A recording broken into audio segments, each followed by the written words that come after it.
वारणा सहकार आणि उद्योग ही खरं तर तात्यासाहेब कोरे यांच्या संकल्पनेतून आणि दूरदृष्टिकोनातून घेतलेला निर्णय आज देखील आपल्याला अतिशय प्रगतीच्या दिशेकडे घेऊन जाणारा हा दूध उद्योग असेल, साखर उद्योग असेल, शैक्षणिक संकुल असेल, हे आज आपल्याला पाहायला मिळते.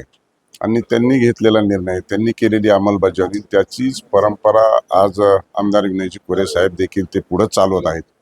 परंतु त्या कालखंडामध्ये घेतलेला हा निर्णय या भागाला एक ऊर्जित अवस्था, एक आर्थिक प्रगतीच्या दिशेने घेऊन जाणारा हे संकुल आहे म्हटलं तर वावगं ठरणार नाही. आणि खरं तर त्यांनी 50 वर्ष पुढचं भविष्य बघून हे उद्योग उभारले. आणि म्हणून मला अनेक दिवसापासून पाहण्याची इच्छा आणि मनोकामना होती. 2 वेळेस माझा कार्यक्रम रद्द देखील झाला, परंतु आज मी जाणीवपूर्वक या उद्योग समूहाला भेट दिलेली आहे. आणि अतिशय चांगल्या पद्धतीनं नामांकित राज्यात, देशात नव्हे तर आंतरराष्ट्रीय दर्जाचं वारणाचं उत्पादन हे मी लहानपणापासून पाहतोय. आज ती प्रत्यक्षात मला ही पाहण्याची आज संधी मिळाली.